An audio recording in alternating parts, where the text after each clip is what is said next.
Precioso de Cristo Jesús. Amén. Al comenzar nuestro estudio de esta noche, quiero compartir con ustedes la cronología del ministerio de Jesús, desde que comenzó su ministerio en el momento de su bautismo hasta el momento del derramamiento del Espíritu Santo en el día del Pentecostés. Es importante que tengamos esta cronología clara en nuestra mente para entender lo que vamos a estudiar en nuestro tema de esta noche. La obra terrenal de Cristo Jesús duró aproximadamente 3 años y medio. El Señor Jesucristo fue bautizado y después de su bautismo pasó 3 años y medio de ministerio, ministrando a los pobres, a los afligidos, a los enfermos y predicando el evangelio del reino. Durante ese tiempo, el Señor Jesucristo tuvo que vivir una vida sin pecado. Uno de los propósitos de su vida, el propósito principal, fue enfrentarse a todas las tentaciones de Satanás, las tentaciones a las cuales nos enfrentamos nosotros, pero vencer en cada tentación. Es decir, él debía vivir una vida en perfecta armonía con la ley de Dios, porque la vida de él debía estar en lugar de la vida de todos los seres humanos. Luego, después de ministrar por 3 años y medio, después de vivir una vida perfecta en armonía con la ley, al final de su vida, el Señor Jesucristo murió en la cruz del Calvario.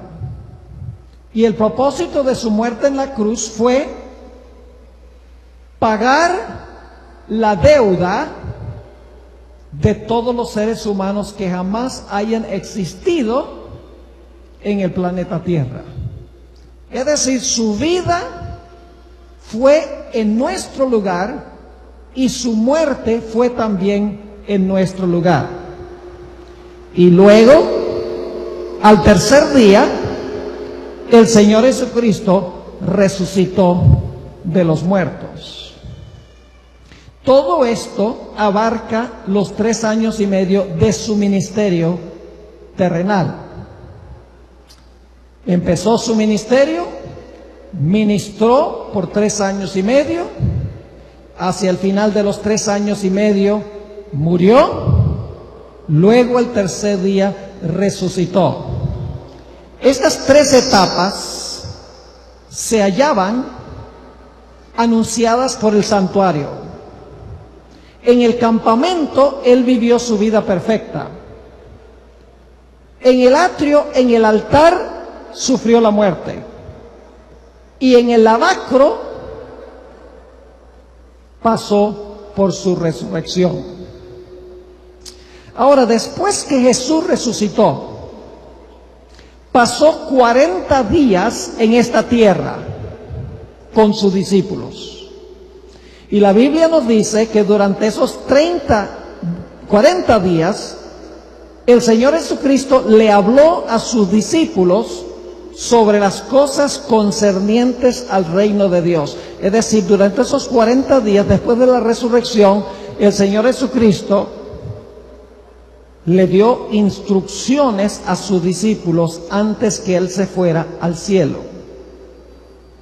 Después de 40 días, el Señor Jesucristo ascendió al cielo. Vamos a leer ese pasaje que describe la ascensión de Jesús. Se encuentra en Hechos, el capítulo 1 y el versículo 9 al 11. Hechos 1 y el versículo 9 al 11. 40 días después de la resurrección. Dice: y habiendo dicho estas cosas, viéndolo ellos, fue alzado y le recibió una nube que le ocultó de sus ojos. Y estando ellos con los ojos puestos en el cielo, entre tanto que él se iba, he aquí se pusieron junto a ellos dos varones con vestiduras blancas, los cuales también les dijeron: varones galileos, ¿por qué estáis mirando al cielo? Este mismo Jesús, que ha sido tomado de vosotros al cielo, así vendrá como le habéis visto ir al cielo. Y el Señor Jesucristo desapareció de la vista de sus discípulos. Enseguida, después de la ascensión de Jesús, los discípulos regresaron al aposento alto en Jerusalén. Y pasaron allí en el aposento alto 10 días. La Biblia nos dice que durante esos 10 días los apóstoles oraron como nunca habían orado. Confesaron sus pecados. Arreglaron las rencillas que habían tenido unos con otros.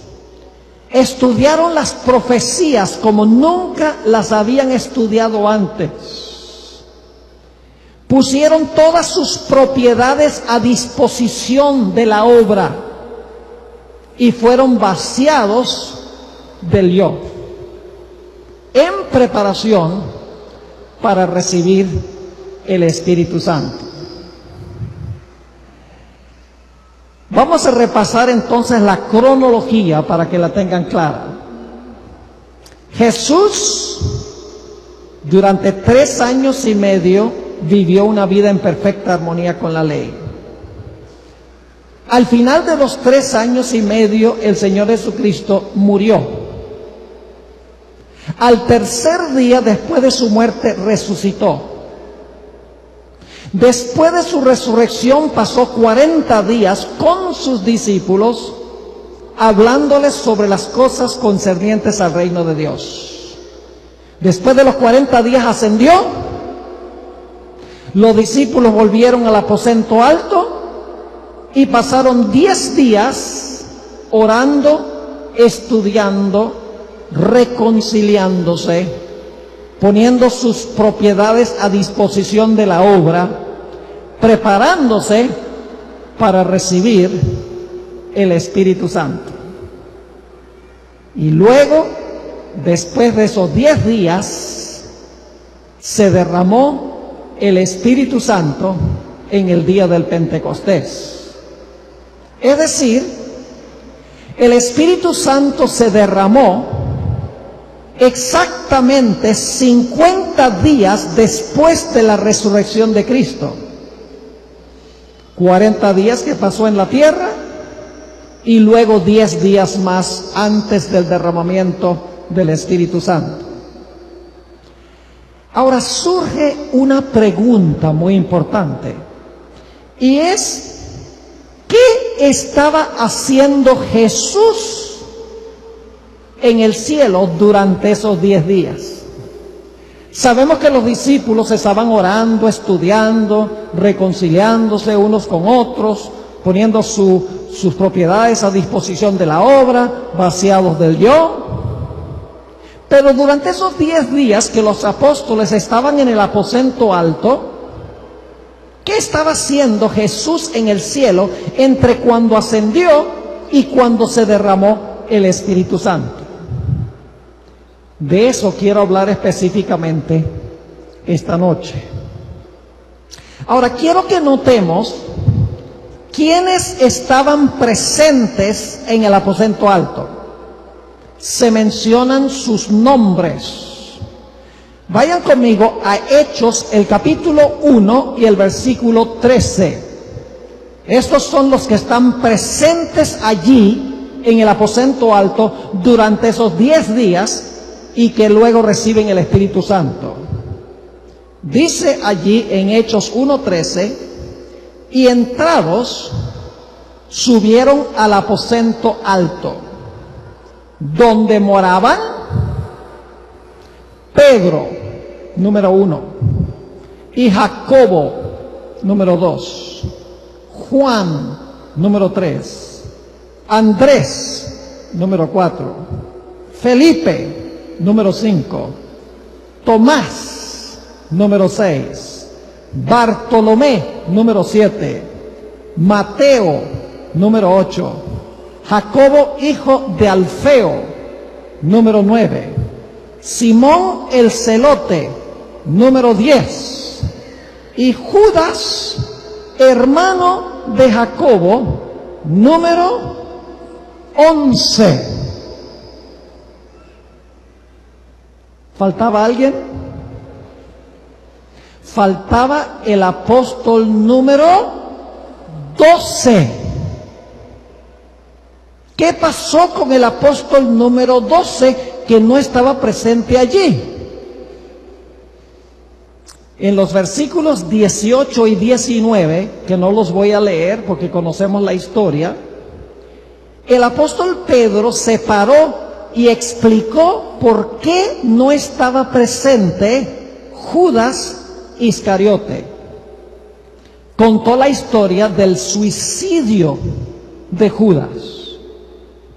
Ahora, la Biblia tiene dos diferentes versiones del fin de Judas.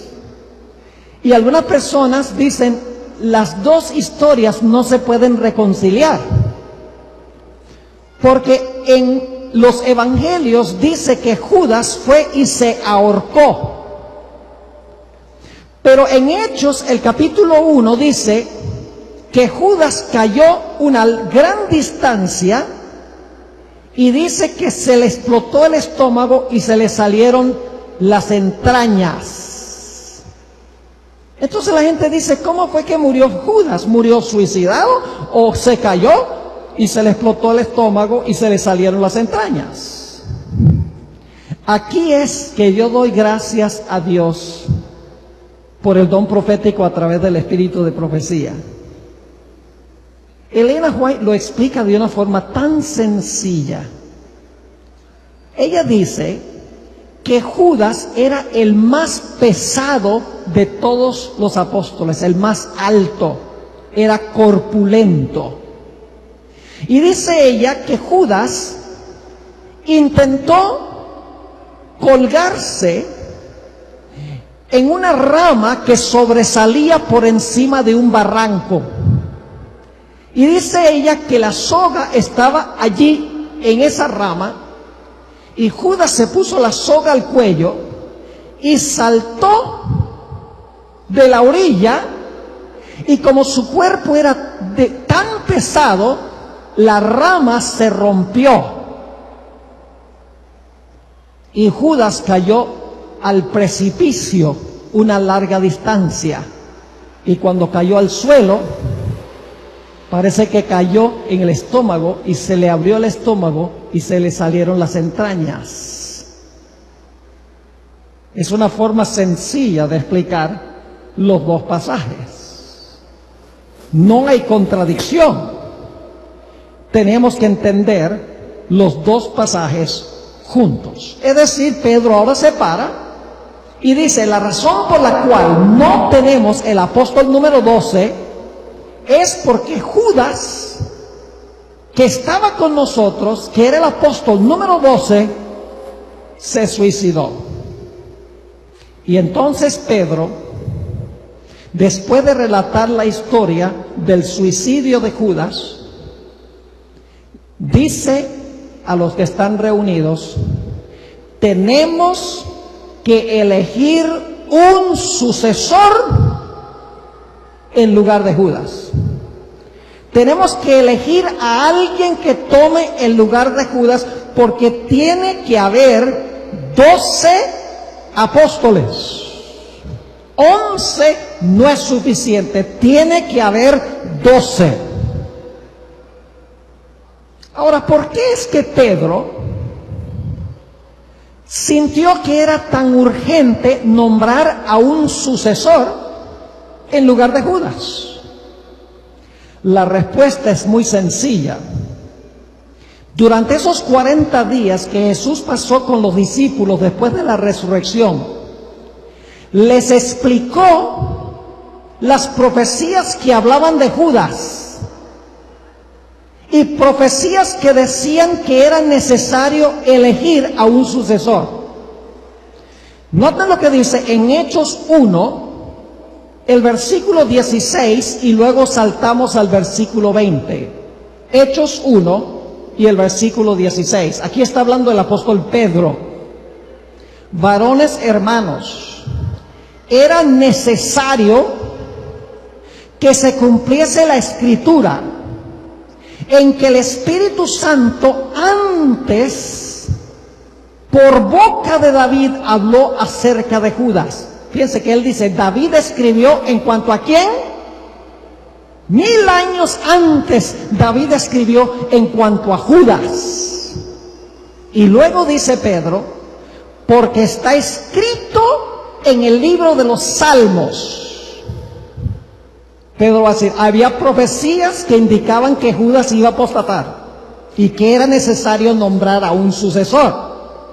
Dice en el versículo 20, porque está escrito en el libro de los Salmos, sea hecha desierta su habitación y no haya quien more en ella. Es decir, él no iba a regresar a su casa. Su casa iba a quedar desierta. Ese es el Salmo 69, 25. Y luego Pedro cita el Salmo 109 y el versículo 7 y 8 y dice, tome otro su oficio. Es decir, la razón por la cual Pedro se paró y dijo, es necesario elegir a un sucesor, es porque las profecías del Antiguo Testamento anunciaban de antemano la muerte de Judas, que no iba a regresar a su casa, y anunciaban que era necesario que otro tomara su oficio. En otras palabras, Pedro dice, mire, tenemos que elegir a un sucesor porque las profecías así lo exigen. Ahora, existe un mito entre muchos en la iglesia adventista, y es que los discípulos se apresuraron a elegir a un sucesor. Es decir, dicen que no era el plan de Dios que se eligiera un sucesor tan rápido, que los apóstoles deberían haber esperado, y si hubieran esperado, Dios les hubiera indicado que Saulo de Tarso debía ser el apóstol número 12. Es interesante cómo a veces en la iglesia adventista inclusive desarrollamos estas tradiciones que se pasan de generación en generación y nadie examina cuidadosamente las tradiciones para ver si están en armonía con la Escritura. Yo le digo a esto el mito de Saulo de Tarso, porque esa es una especulación sin fundamento bíblico y tampoco tiene fundamento en el espíritu de profecía. Hay 3 razones por las cuales no era el plan de Dios que Saulo de Tarso o el apóstol Pablo tomara el lugar de Judas. Voy a compartir con ustedes estas 3 razones. La primera se encuentra en Hechos 1, 21 y 22. Y ahí estamos en Hechos 1. Vamos a pasar la mayor parte del tiempo en Hechos, no todo el tiempo, pero vamos a pasar la mayor parte del tiempo allí. Hechos 1, 21 y 22. Dice aquí Pedro, es necesario pues que de estos hombres que han estado juntos con nosotros todo el tiempo que el Señor Jesús entraba y salía entre nosotros, comenzando desde el bautismo de Juan hasta el día en que de entre nosotros fue recibido arriba, uno se ha hecho testigo con nosotros de su resurrección. ¿Cuál era una de las cualidades del sucesor de Judas? Debía haber estado con los apóstoles desde el tiempo de Juan el Bautista hasta la ascensión de Jesús. ¿El apóstol Pablo cualifica? No, porque el apóstol Pablo, quien se llamaba Saulo de Tarso, se convirtió 3 años y medio después de la resurrección de Cristo. Queda descalificado, porque él no estuvo ni desde el tiempo de Juan, ni tampoco estuvo cuando Cristo ascendió. Se convirtió 3 años y medio después. Queda descalificado. Esa es la primera razón. La segunda razón la hallamos en Hechos 1 y el versículo 24 al 26. Hechos 1, 24 al 26. Aquí se nos dice que los apóstoles siguieron el proceso correcto, pidieron la dirección de Dios. Dice allí en Hechos 1:24, y señalaron a 2, a José, llamado Barsabás, que tenía por sobrenombre Justo, y a Matías. Y ahora escuchen bien, y orando, dijeron: tú, Señor, que conoces los corazones de todos, escuchen ahora, muestra cuál de estos 2 tú has escogido. ¿Oraron, sí o no? ¿Oraron de que Dios indicara cuál había escogido? Dios. Sí, sigue diciendo. Tú, Señor, que conoces los corazones de todos, muestra cuál de estos 2 tú has escogido para que tome la parte de este ministerio y apostolado de que cayó Judas por transgresión para irse a su propio lugar. Y les echaron suertes, y la suerte cayó sobre Matías, y fue contado con los 11 apóstoles. ¿Siguieron el proceso correcto? ¿Oraron? Claro que sí. ¿Quién escogió a Matías? Dios. Dijeron: muestra cuál has escogido tú. Hay una tercera razón, y es lo que dice el Espíritu de Profecía, confirmando lo que ya vimos de la Biblia. En el libro Espíritu de Profecía, tomo 3, página 264, dice la sierva del Señor: se seleccionaron 2 hombres, quienes, según el escrutinio cuidadoso de los creyentes. ¿Qué clase de escrutinio fue? El escrutinio cuidadoso de los creyentes, estaban mejor calificados para ocupar el lugar. Pero los discípulos, desconfiados de su propia habilidad para decidir el asunto, lo refirieron al que conoce todos los corazones. Buscaron al Señor en oración para cerciorarse de cuál de los 2 estaba mejor calificado para la posición confiada. Y ahora escuchen, el Espíritu de Dios escogió a Matías para el oficio.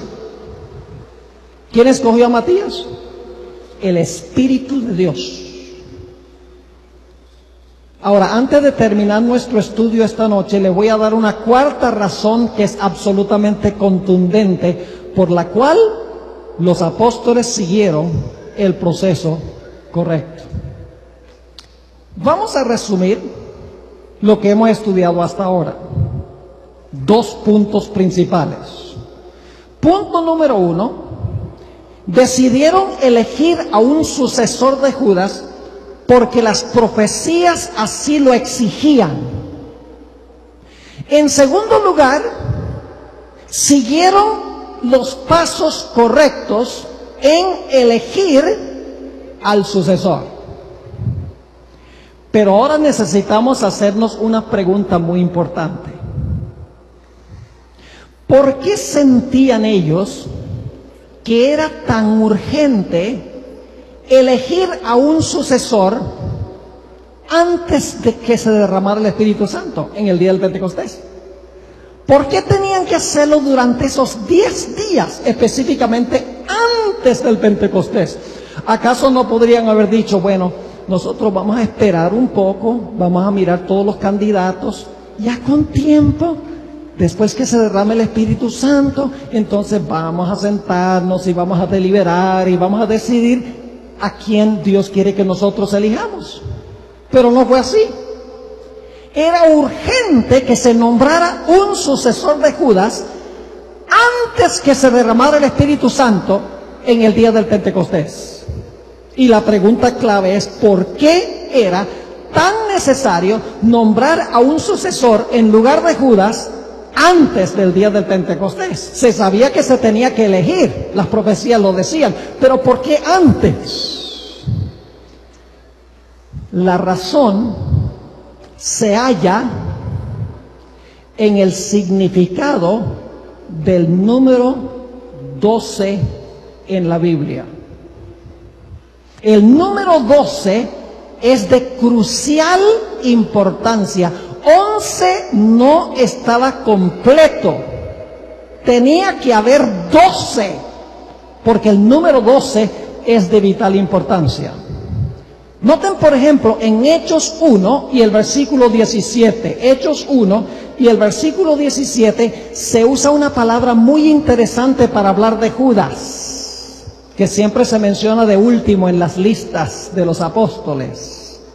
Dice allí, en cuanto a Judas, y era contado con nosotros y tenía parte en este ministerio. Esa palabra contado significa que era parte del grupo de los 12. El número era importante.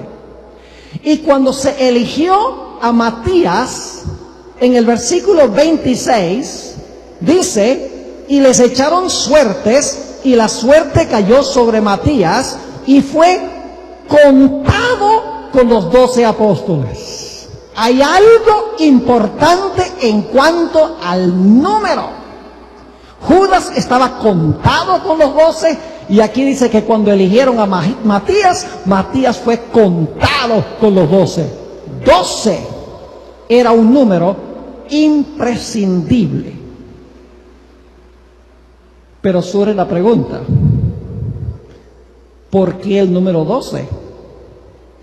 ¿Qué importancia tiene el número 12? ¿Qué significado tiene el número 12? Para entender el significado del número 12 y por qué tenía que haber 12 apóstoles, no se podían tener 11, necesitamos ir a Apocalipsis 12 y el versículo 1. Vayan conmigo, Apocalipsis 12 y el versículo 1.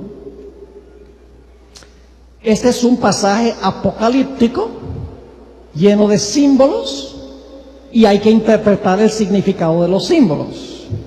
Dice allí, apareció en el cielo una gran señal, una mujer vestida del sol con la luna debajo de sus pies. Una mujer. ¿Qué representa simbólicamente en las profecías una mujer?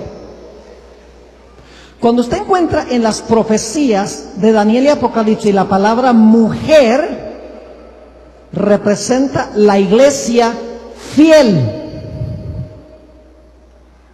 Al menos que sea en Apocalipsis 17 que se le llama una mujer ramera. Pero cuando aparece la mujer vestida del sol, es la iglesia fiel, la iglesia pura del Señor Jesucristo. Ahora usted dice, pastor, ¿cómo sabe usted que esta mujer de Apocalipsis 12:1 representa la iglesia fiel? ¿O representa a los seguidores fieles de Jesús? Vamos a comparar dos versículos para que se den cuenta que la mujer representa los santos del Altísimo, es decir, representan al pueblo fiel de Dios. Vayan conmigo a Daniel, el capítulo 7 y el versículo 25. Daniel 7 y el versículo 25.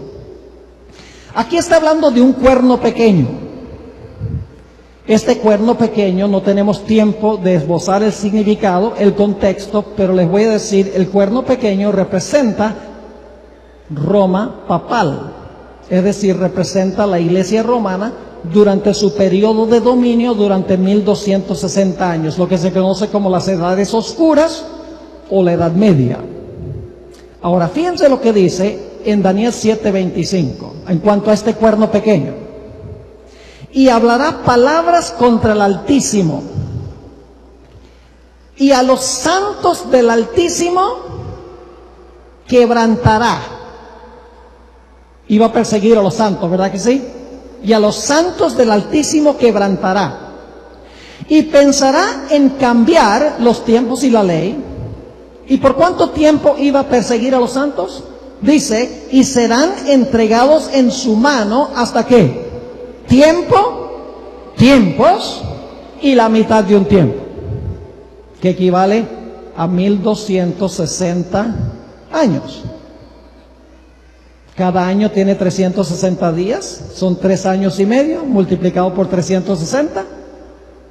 Y en las profecías un día equivale a un año, son 1260 años. Ahora fíjense entonces, el cuerno pequeño persigue a los santos del Altísimo por tiempos y la mitad de un tiempo. Pero ahora vamos a un versículo paralelo, Apocalipsis 12 y el versículo 14.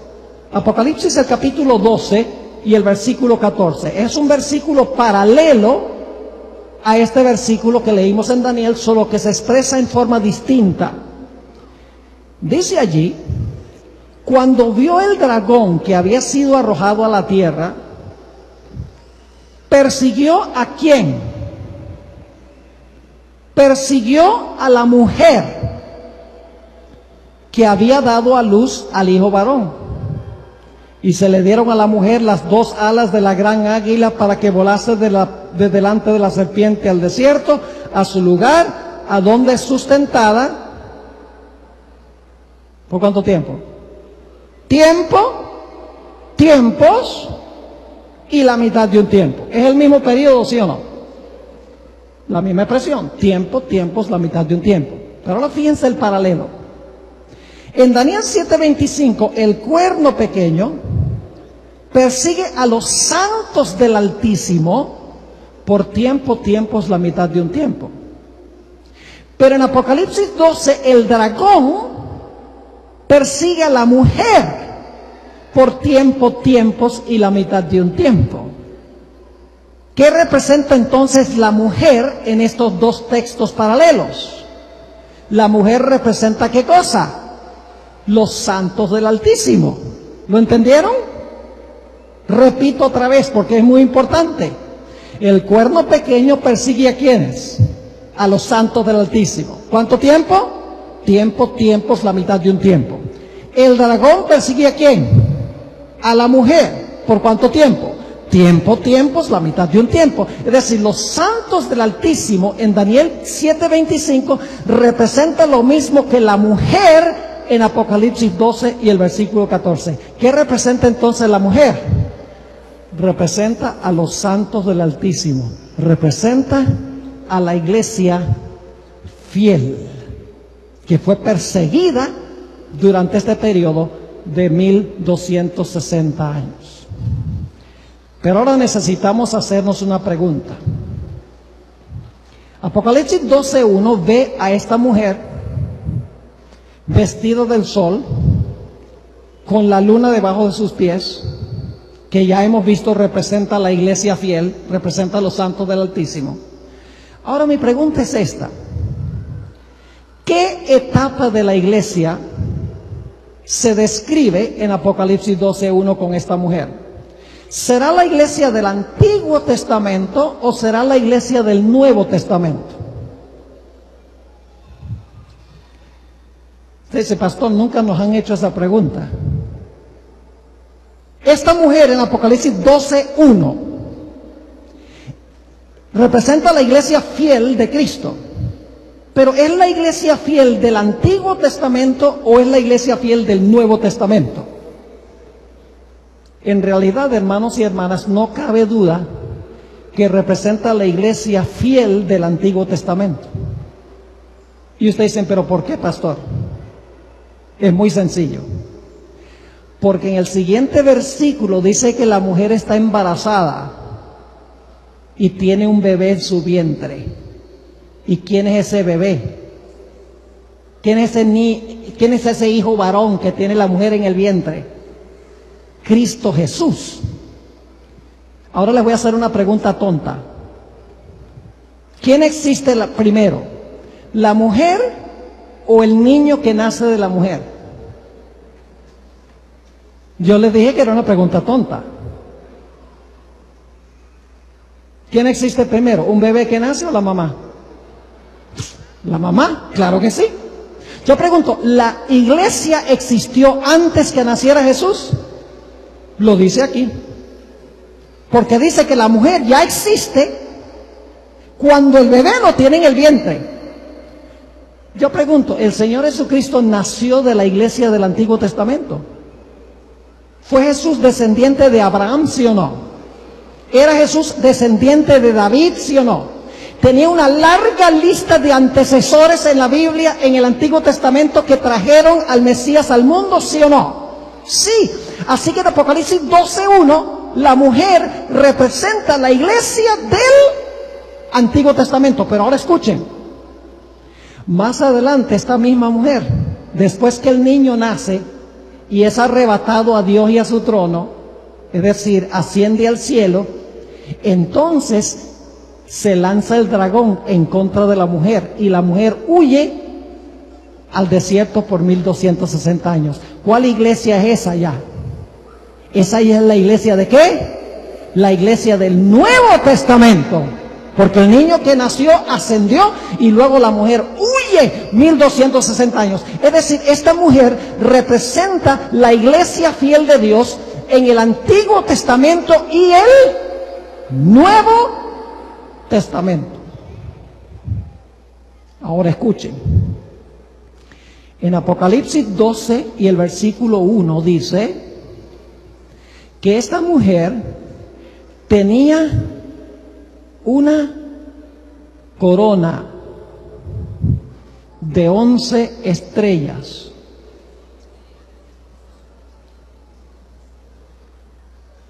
Solo protestaron unos poquitos aquí. ¿Cuántas estrellas tenía la mujer que representa a la iglesia del Antiguo y el Nuevo Testamento? ¿Cuántas estrellas tenía en su corona? 12. Y ustedes dicen, ¿pero por qué tenía 12? Vayan conmigo a Génesis 37 y el versículo 9 y 10. Génesis 37 y el versículo 9 y el versículo 10. Aquí está hablando de un sueño que tuvo José. Y fíjense lo que dice. Soñó aún otro sueño y lo contó a sus hermanos, diciendo, he aquí que he soñado otro sueño. Y he aquí que el sol y la luna y 11 estrellas se inclinaron a mí. Y alguien dice, ay, no dice 12, ahí dice 11. Yo pregunto, ¿quién era la estrella número 12? José. Porque Jacob tenía ¿cuántos hijos? 12. Y luego José, el papá de José, sabe lo que representa el sueño. Porque dice en el versículo 10, y lo contó a su padre y a sus hermanos. Y su padre le reprendió y le dijo, ¿qué sueño es este que soñaste? ¿Acaso vendremos yo y tu madre y tus hermanos a postrarnos en tierra delante de ti? ¿Qué representan las 12 estrellas en Génesis el capítulo 37, 9 y 10? Representa a los 12 hijos de Jacob. que fueron los fundadores de la nación de Israel. Pero ahora escuchen bien. Luego, los 12 individuos con quienes empezó la historia de la nación del pueblo de Israel, luego ellos se proliferaron y formaron una gran nación. La nación vino de los 12 individuos originales. Vamos a leer Génesis 49 y el versículo 28. Génesis 49 y el versículo 28. Después que Jacob da las características de cada uno de sus hijos, se dice esto: todos estos fueron las 12 ¿qué? Tribus de Israel. Y esto fue lo que su padre les dijo al bendecirlos, a cada uno por su bendición los bendijo. ¿Cuántos individuos fundaron al pueblo de Dios en el Antiguo Testamento? 12. ¿Y luego qué pasó con esos 12 individuos que inauguraron la iglesia del Antiguo Testamento? Se multiplicaron y formaron una gran nación, compuesta de millones. Ahora vimos que esta mujer representa no solamente la iglesia del Antiguo Testamento, sino la iglesia ¿de qué? Del Nuevo Testamento. ¿Cuántos apóstoles escogió Jesús?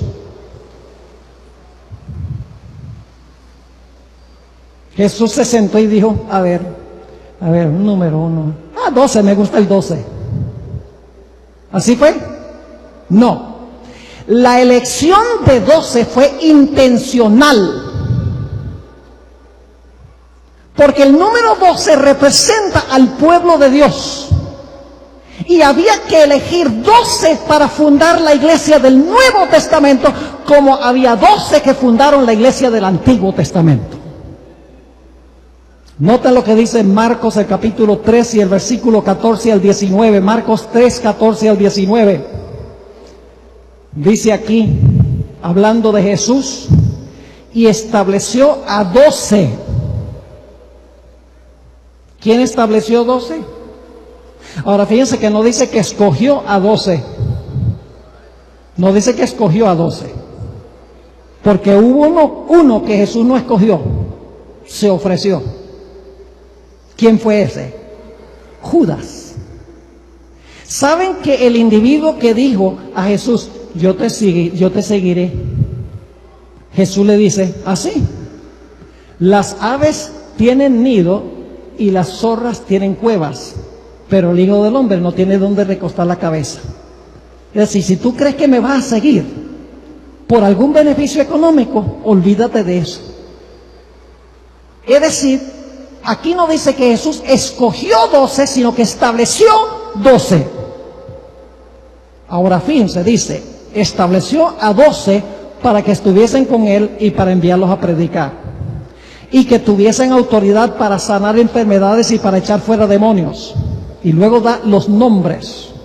A Simón, a quien puso por sobrenombre Pedro, a Jacobo, hijo de Zebedeo, y a Juan, hermano de Jacobo, a quienes apellidó Boanerges, esto es, hijos del trueno, a Andrés, Felipe, Bartolomé, Mateo, Tomás, Jacobo, hijo de Alfeo, Tadeo, Simón el cananeo y Judas Iscariote. ¿Con cuántos individuos empezó la historia de la iglesia cristiana? 12 individuos. Pero luego, ¿qué pasó con esos 12 individuos? Por la predicación del evangelio, ¿qué sucedió? Se multiplicaron y se formó una gran nación que es la iglesia cristiana. Es decir, 12 individuos fundadores de la iglesia del Antiguo Testamento se proliferaron en una gran nación. 12 fundadores de la iglesia del Nuevo Testamento se proliferan y forman una gran nación, una iglesia mundial. Ahora escuchen, después que yo estudié este asunto, yo dije, voy a ver qué dice Elena White. A algunos no les gusta que se use Elena White, pero yo no sé si ustedes han visto cómo yo la uso. Primero vamos a la Biblia y luego vamos a ver qué dice la viejita. Eso lo digo con cariño. Ella captó esto. En el libro Hechos de los Apóstoles, página 16, dice ella: así como en el Antiguo Testamento los 12 patriarcas eran los representantes de Israel, así los 12 apóstoles son los representantes de la iglesia evangélica. Lo tenía clarito, como lo hemos estudiado de la Sagrada Escritura. Pero necesitamos regresar a nuestra pregunta original. ¿Por qué había que elegir al sucesor antes del día del Pentecostés? Está bien, se necesitaban 12, sabemos que se necesitaban 12, porque tenía que haber 12 fundadores de la iglesia, como había 12 fundadores del pueblo de Israel en el Antiguo Testamento, que es el número del pueblo de Dios. Sabemos que tenían que tener el apóstol número 12, para mostrar que Dios tiene una iglesia en todas las épocas. Pero ¿por qué había que elegir al sucesor antes que se derramara el Espíritu Santo en el día del Pentecostés? ¿Por qué no podían esperar hasta después del derramamiento del Espíritu Santo? Todo en la Biblia tiene una razón. Eso me demuestra a mí que la Biblia es inspirada. Todo detalle coordina perfectamente. No sobra nada.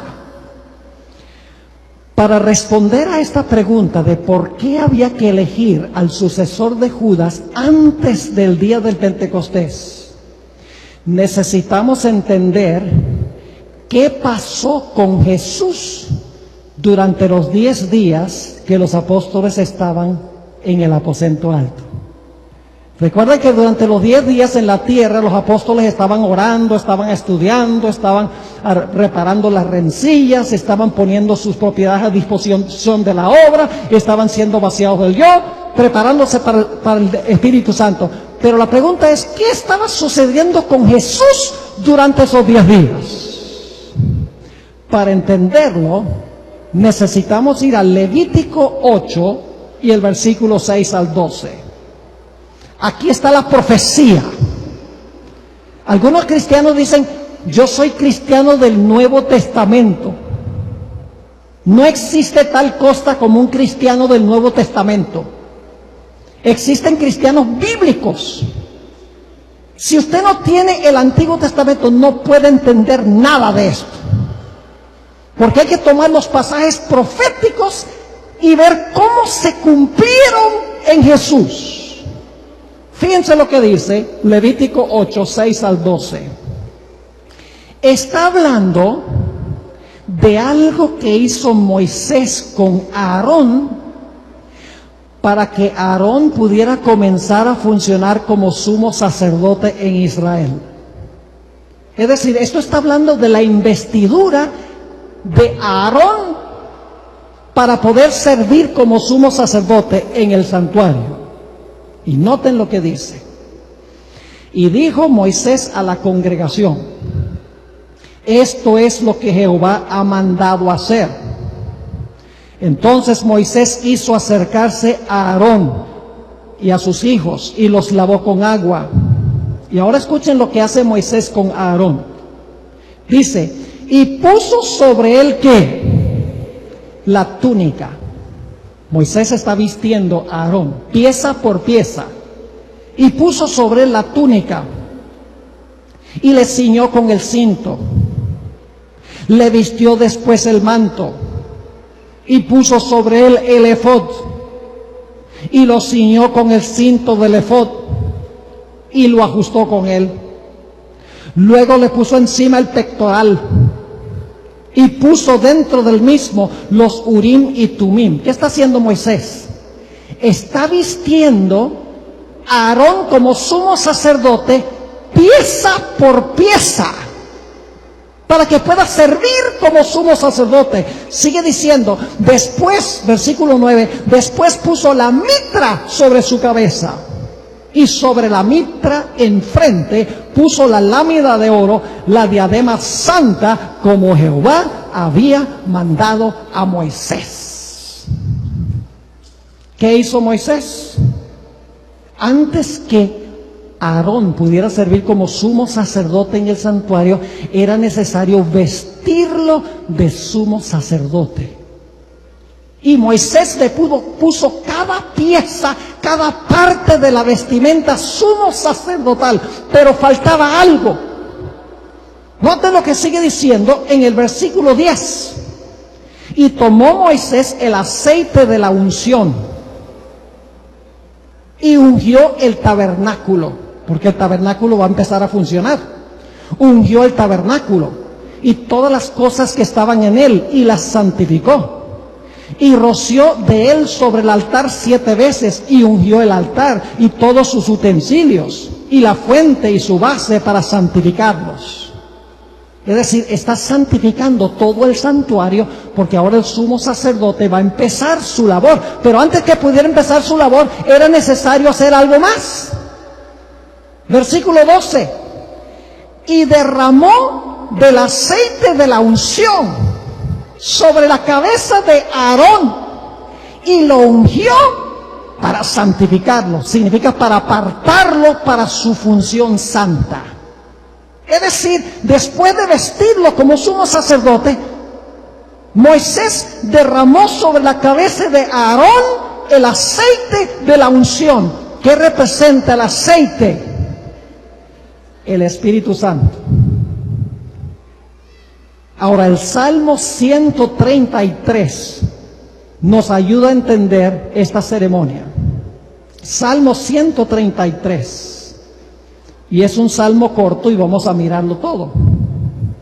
Dice allí, y ustedes inmediatamente se van a dar cuenta de la conexión con el día del Pentecostés. Este es el salmo del Pentecostés. Este es el salmo que tiene que ver con el ungimiento de Aarón. Dice, mirad cuán bueno y cuán delicioso es habitar los hermanos juntos en armonía. En Hechos 2:1 dice, cuando vino el día del Pentecostés, estaban todos unánimes juntos. Y luego sigue diciendo, es como el buen óleo. ¿Qué es óleo? Aceite. Es como el buen aceite sobre la cabeza. Ahora fíjense qué abundante era este aceite. Es como el buen aceite sobre la cabeza, el cual desciende sobre la barba de Aarón. Baja hasta el borde de sus vestiduras. Óigame, esto no fue nada más unas pocas gotas de aceite en la cabeza. Esto fue una abundancia de aceite, tan abundante que se derramó por su cabello, se derramó por la barba, se le derramó en el manto y llegó hasta el borde de sus mantos, pero no terminó allí, porque sigue diciendo, otra vez el versículo 2, es como el óleo sobre la cabeza, el cual desciende sobre la barba de Aarón, baja hasta el borde de sus vestiduras, como el rocío de Hermón, que desciende sobre los montes de Sión. ¿Hasta dónde llegó el aceite? No terminó con Aarón. ¿Se derramó dónde? En los montes de Sión. Porque allí envía Jehová bendición y vida eterna. Ahora sabemos qué estaba pasando con Jesús durante los 10 días. Dios el Padre tomó cada parte de la vestimenta de Jesús y parte por parte lo vistió. Y cuando había vestido a Jesús como sumo sacerdote, luego le dio a Jesús la promesa del Espíritu, porque no fue promesa para el pueblo de Dios primero, sino que fue promesa para Jesús. Lo pueden leer en Hechos 2:33. El Padre le dijo, si tú eres victorioso, yo voy a terminar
permití que el Espíritu...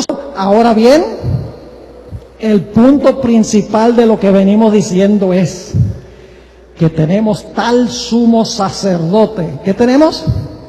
Tal sumo sacerdote, el cual se sentó a la diestra del trono de la majestad de los cielos, ministro del santuario y de aquel verdadero tabernáculo que levantó el Señor y no el hombre. ¿Fue investido Jesús como sumo sacerdote sobre su pueblo? Claro que sí.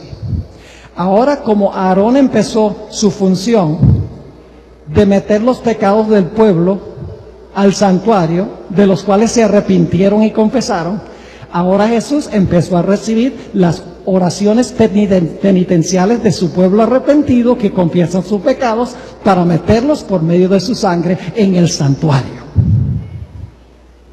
Y ustedes dicen, pero pastor, no ha contestado todavía la pregunta. ¿Por qué había que elegir el apóstol número 12 antes que se derramara el Espíritu Santo? ¿Por qué razón? Ahora escuchen bien. Una de las partes de la vestimenta del sumo sacerdote se llamaba el pectoral. La palabra pectoral tiene que ver con el pecho, ¿verdad que sí? Una de las partes era el pectoral. Vamos a leer en cuanto al pectoral. Éxodo 28 y el versículo 15 al 21, y luego saltamos al versículo 29 y 30. Éxodo 28, 15 al 21. Es una parte de la vestimenta del sumo sacerdote, cubría su pecho. Dice allí: harás asimismo el pectoral del juicio. ¿Cómo se llama el pectoral? El pectoral del juicio, de obra primorosa. Lo harás conforme a la obra del efod, de oro, azul, púrpura, carmesí y lino torcido. Será cuadrado y doble, de 1 palmo de largo y de 1 palmo de ancho. Y lo llenarás de pedrería en 4 hileras de piedras. Una hilera de piedra sárdica, un topacio y un carbunclo. La segunda hilera, una esmeralda, un zafiro y un diamante. La tercera hilera, un jacinto, una ágata y una amatista. Y la cuarta hilera, un berilo, un ónice y un jaspe. ¿Cuántas piedras? ¿Cuántas piedras? 12. 12 piedras en el pectoral. Ahora, ¿qué representaban las 12 piedras en el pectoral? Sigamos leyendo. El versículo 21. Y las piedras serán según los nombres de los hijos de Israel. 12 según sus nombres, como grabaduras de sello, cada una con su nombre. Serán, ahora fíjense, no solamente los nombres individuales, sino dice, serán según las ¿qué? Las 12 tribus. Las 12 piedras representaban a los 12 individuos y también todos los que vinieron de ellos, las 12 tribus. Y dice, escuchen bien, y llevará a Aarón los nombres de los hijos de Israel en el pectoral del juicio sobre su corazón. ¿A dónde lleva entonces? ¿Aarón representaba a quién? ¿El sacerdocio de Aarón representaba el sacerdocio de quién? De Jesús. ¿Jesús también lleva un pectoral? Ya no con los nombres de los 12 apóstoles, de los 12 hijos de Jacob, sino también ¿con qué? Con los nombres de los 12 apóstoles. Así que dice, llevará Aarón los nombres de los hijos de Israel en el pectoral del juicio sobre su corazón cuando entre en el santuario, por memorial delante de Jehová continuamente. Versículo 30. y pondrás en el pectoral del juicio Urim y Tumim, para que estén sobre el corazón de Aarón cuando entre delante de Jehová. Y ahora escuchen, y llevará siempre a Aarón el juicio de los hijos de Israel sobre su corazón delante de Jehová. ¿Qué debía llevar Aarón en las 12 piedras? Llevaba ¿qué cosa? El juicio de los hijos de Israel. Ahora, ¿qué significa eso?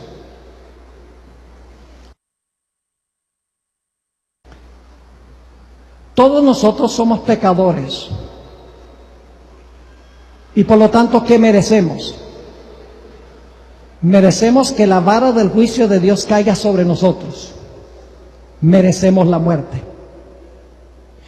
Pero la Biblia dice que cuando nosotros venimos arrepentidos a Jesús, cuando nosotros nos acercamos a Dios por medio de Jesús, Jesús lleva nuestro nombre en el pectoral, porque el número 12 representa su pueblo. Y Jesús va delante del Padre y dice: Padre, vengo aquí representando a Julio. Y el Padre dice: ¿dónde está Julio? Jesús dice: no es necesario que aquí esté Julio, porque yo tomé el juicio de Julio sobre mí mismo. Yo cargué los pecados de Julio. Lo tengo aquí en el corazón. Yo tomé el juicio que merecía él, lo tomé yo. Y lo tengo cerca de mi corazón. Padre, acepta a Julio en mí. Y en ese momento, cuando Julio viene arrepentido y confesando su pecado y confiando en la vida y la muerte de Cristo, el Señor Jesucristo toma el juicio que cayó sobre él y lo pone a cuenta de Julio. Por eso dice que llevará el juicio de los hijos de Israel sobre su corazón. Ahora vamos a resolver el problema de por qué había que tener 12 apóstoles antes del día del Pentecostés. Si son perspicaces ya lo saben. ¿Cómo podía Dios el Padre vestir a Jesús con el pectoral de 12 piedras representando a los 12 apóstoles si solamente en la tierra había 11? ¿Me están entendiendo lo que estoy diciendo? Para que se pudiera poner el pectoral en el pecho de Jesús como sumo sacerdote, que tenía 12 piedras representando a los 12 apóstoles y los que iban a descender de los 12 apóstoles, era necesario que hubiese ¿qué? 12 apóstoles. Pero solamente había ¿cuántos? 11. Así que para que Jesús pudiera llevar el pectoral con 12 piedras, era necesario que en la tierra hubiese 12 apóstoles antes de derramar el Espíritu Santo. Y por eso se eligió el apóstol número 12. Detalles significativos. Nada se escapa de la Biblia. Elena White expresa cuánto quiere Jesús que nosotros estemos con Él. Las 12 piedras estaban sobre su corazón. No solo representa a los 12 apóstoles, sino representa a todos los que descienden de los 12 apóstoles. Todos los que han aceptado el Evangelio después de los 12 apóstoles y que han recibido a Jesús como Salvador personal, están sobre el pectoral de Jesús, están muy cerca del corazón de Jesús, porque Jesús quiere que estemos allí con Él. Por eso es que el Señor Jesucristo, en Juan 14, 1 al 3, expresó lo que Él más quería. Le dijo a sus discípulos: no se turbe vuestro corazón. ¿Creéis en Dios? Creed también en mí. En la casa de mi Padre muchas moradas habrá. Gracias. Sí, porque saben, hay esta idea de que Jesús se fue al cielo para construir casas. Jesús no necesita 2000 años para construir casas, porque creó el mundo en 6 días. Jesús no dijo, en la casa de mi Padre muchas moradas habrá. Cuando lo dijo, estaban allí. En la casa de mi Padre muchas moradas hay. Estaban allí. Y luego sigue diciendo Jesús, en la casa de mi Padre muchas moradas hay. Si así no fuera, yo os lo hubiera dicho. Voy pues a preparar lugar para vosotros. Y ahí otra vez decimos, sí, se fue para sembrar árboles y sembrar flores y se va a construir casas. No. Jesús se fue a preparar el lugar por su obra en el santuario. Para poder venir tiene que interceder y tiene que hacer la obra de juicio. Prepara el lugar por su obra en el santuario. Dice, voy pues a preparar lugar para vosotros. Y si me fuere y os prepararé lugar, vendré otra vez. Ahora escuchen bien. Y os tomaré a mí mismo. Qué expresión tan tierna, ¿verdad?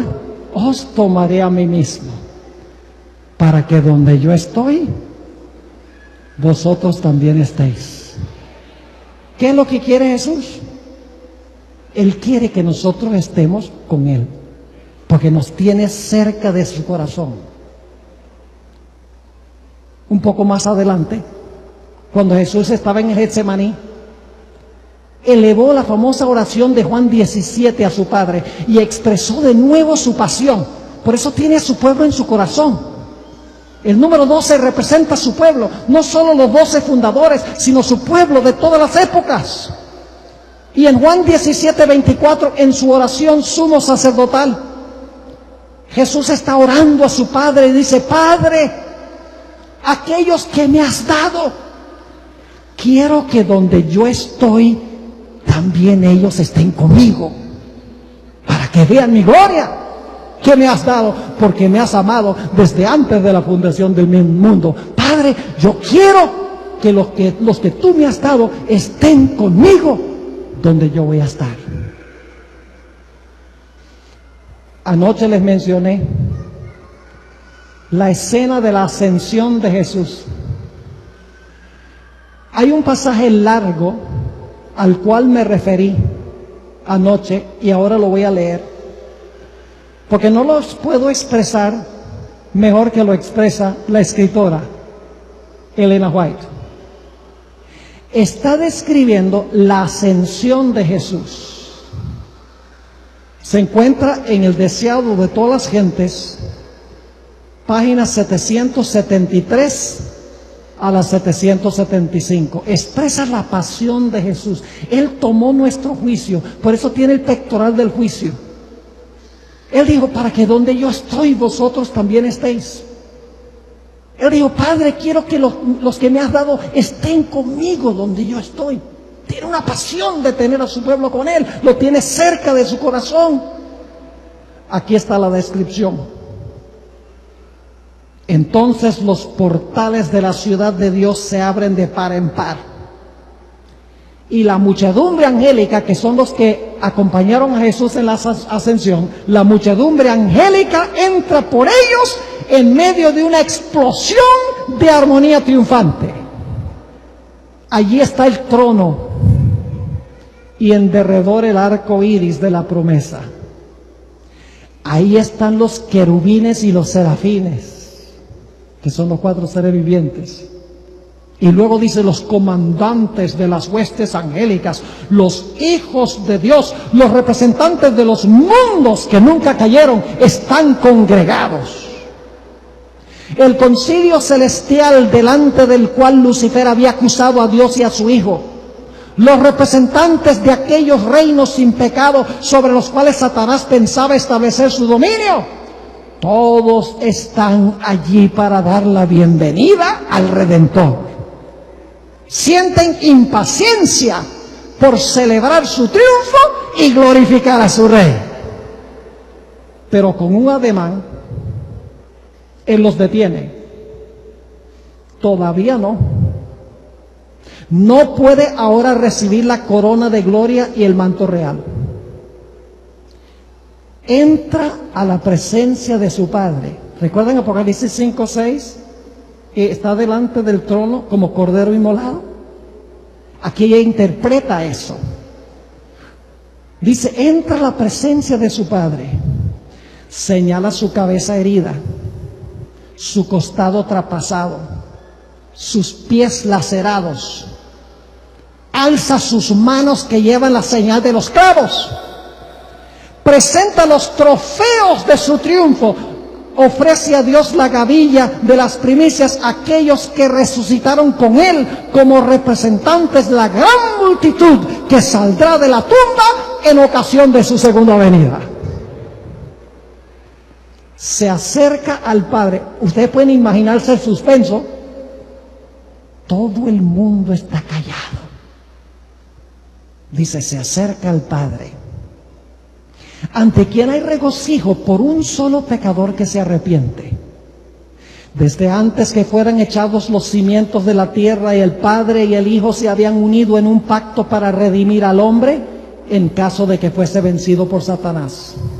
Habían unido sus manos en un solemne compromiso de que Cristo sería fiador de la especie humana. ¿Qué es un fiador? Es alguien que responde por otra persona, porque Jesús tomó nuestro juicio sobre su corazón. Sigue diciendo, Cristo había cumplido este compromiso cuando sobre la cruz exclamó, consumado es.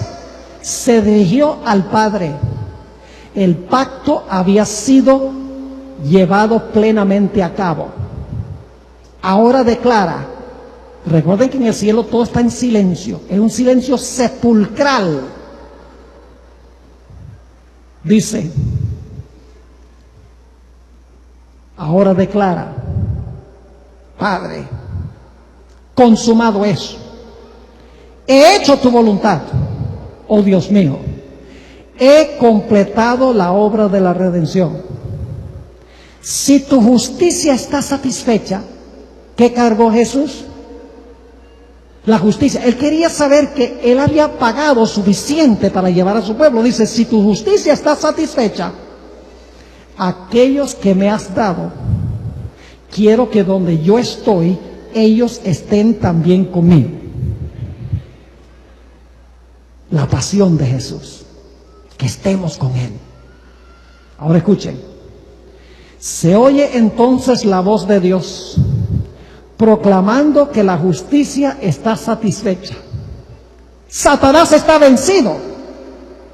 Los hijos de Cristo que trabajan y luchan en la tierra son aceptos en el amado. Delante de los ángeles celestiales y los representantes de los mundos que no cayeron, son declarados justificados. Donde Él esté, allí estará su iglesia. La misericordia y la verdad se encontraron, la justicia y la paz se besaron. Y ahora viene el momento clímax. Dice, los brazos del Padre rodean a su Hijo. Y se da la orden. Adórenlo todos los ángeles de Dios.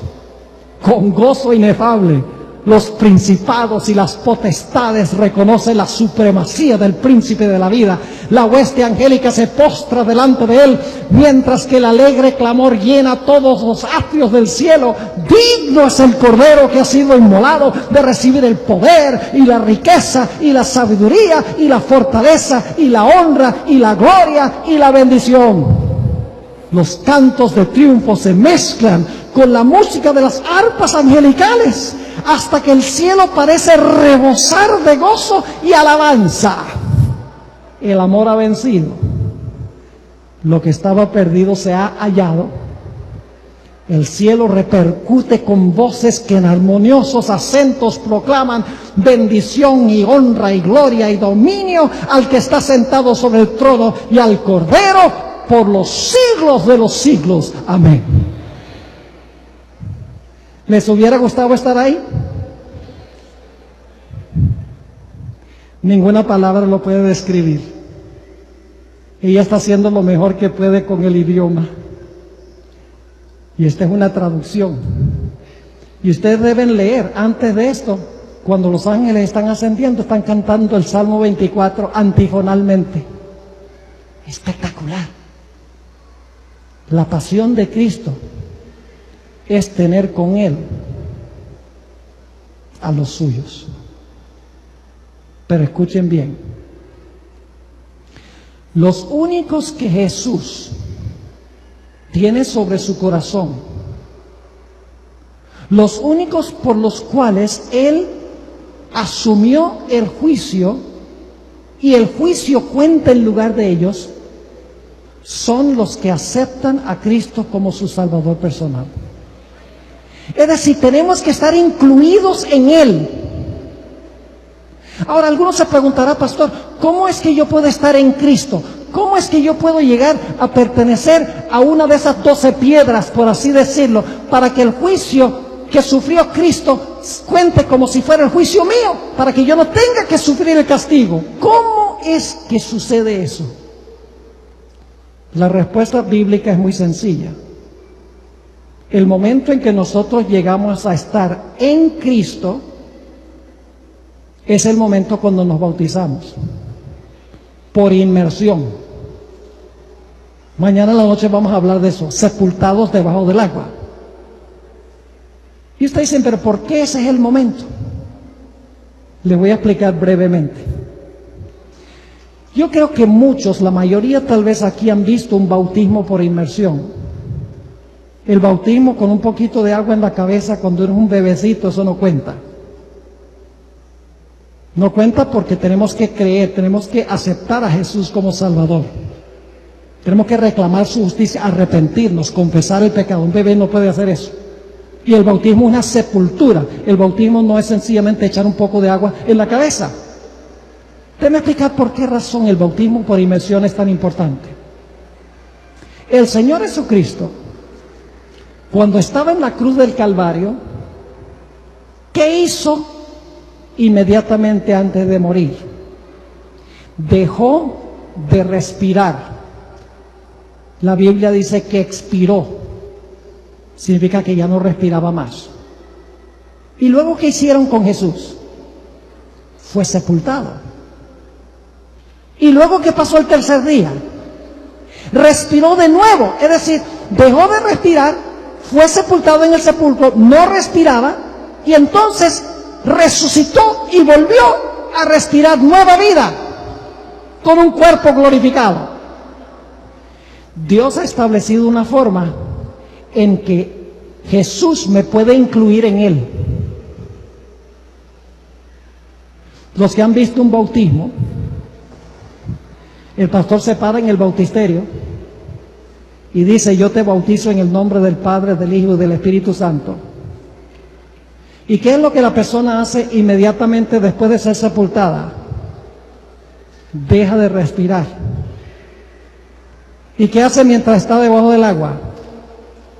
No respiran. ¿Y qué es lo primero que hacen cuando salen del agua? Respiran de nuevo. En el bautismo usted está pasando por la experiencia de Jesús.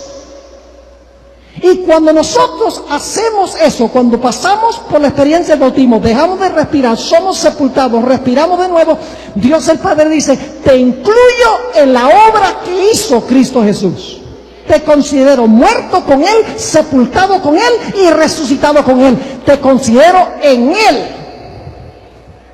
Es decir, en el momento del bautismo tú estás en Jesús. Ya no tienes que preocuparte de lo que el Padre piensa de ti, porque lo importante es lo que el Padre piensa de Jesús. Tú estás en Él. ¿Cuán importante entonces es el bautismo? No es opcional. Es un asunto de vida o muerte. Se me ocurre preguntar en esta noche: hay personas aquí que no han sido bautizadas como dice la Biblia. que les gustaría que Dios los incluyera a ustedes en Jesús? ¿Quieren levantar la mano si tenemos personas? ¿Por qué no se ponen de pie? Porque tenemos un mar de gente aquí. Yo quiero orar por ustedes. Aquellos que no han sido bautizados, quieren estar en Jesús esta noche. ¿Por qué no vienen aquí al frente mejor? El tiempo casi se acaba, pero vamos a tomar unos pocos momentos. Vengan aquí al frente, para tenerlos cerca. Yo quiero orar por ustedes. Gloria a Dios. Vamos a esperar unos momentos porque hay personas también de arriba que se están acercando. Si no eres bautizado o bautizada, no dejes pasar esta oportunidad. Esto no es una obligación, es un privilegio estar en Jesús. Esta noche yo sencillamente te estoy dando la oportunidad de escoger estar en Cristo Jesús. Gloria a Dios.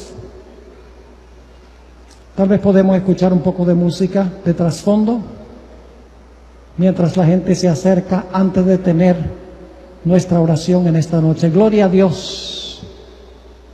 ¿Sabe que en el día del Pentecostés Pedro no tuvo que rogarle nada a nadie? La gente vino a Pedro y le dijo: ¿qué tenemos que hacer? Y Pedro le dijo: bueno, arrepiéntense y bautícense.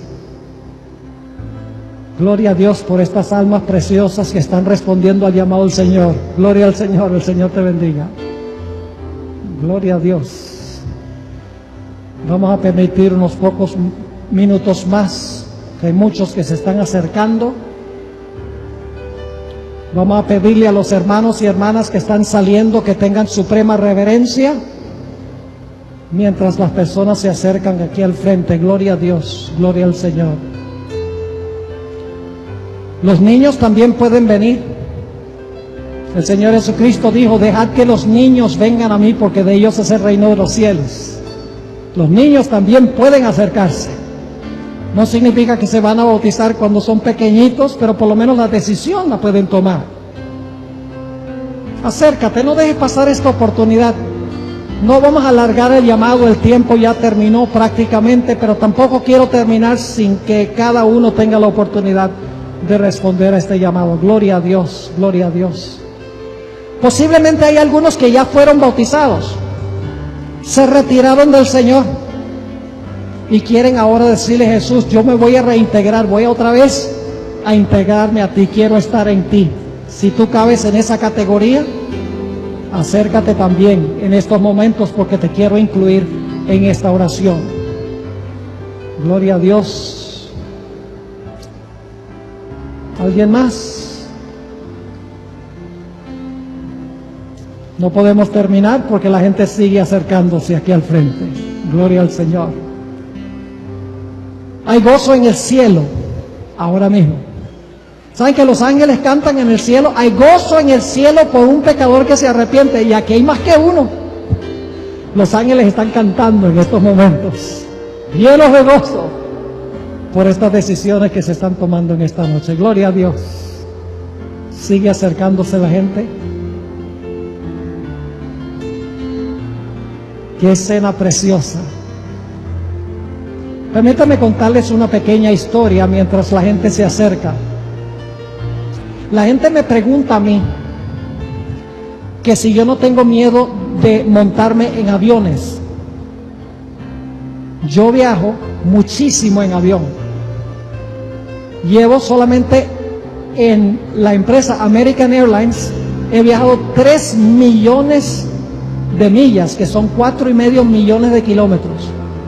Y la gente dice: no tiene miedo si se monta en el avión, que el avión se caiga y se mate. Y yo le digo: no tengo ni un poco de miedo, duermo perfectamente bien, porque estoy en Cristo. Y en 1 Tesalonicenses 4 dice que los muertos en Cristo resucitarán primero. Es decir, como estoy en Cristo, si llego a morir, ¿qué importa? Porque estoy en Él, y en la resurrección me va a levantar de los muertos. Gloria a Dios. ¿Alguien más?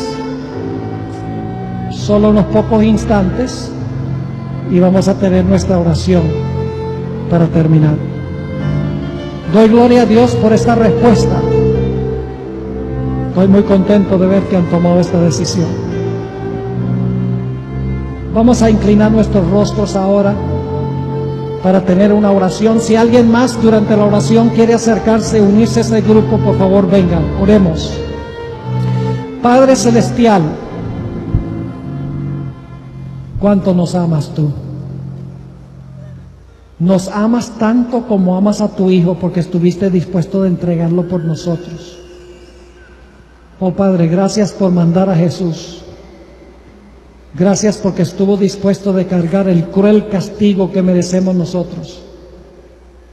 Gracias, Padre, porque el Espíritu Santo ha obrado en estos corazones de los que se han colocado de pie. No es fácil pararse delante de un público, pero estas personas no han prestado atención a sus alrededores. Su enfoque está en Jesús. Te doy gracias por cada una de estas almas preciosas.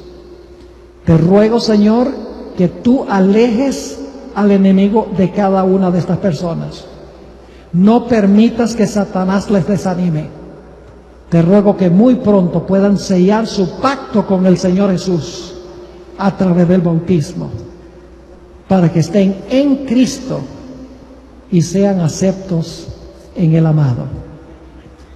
Si hay alguno más aquí en esta noche, Señor, que debería haber venido al frente y no vino, porque tiene una lucha feroz en el corazón pensando de las dificultades y los obstáculos, te ruego, Señor, que antes que termine este ciclo de conferencias, que tu Santo Espíritu los lleve a responder a tu llamado y que decidan entregarse sin reservas al Señor Jesús. Gracias, Padre, por habernos acompañado en esta noche. Y gracias por escuchar nuestra oración, porque te lo pedimos en el precioso nombre, que es sobre todo nombre, el nombre de Jesús.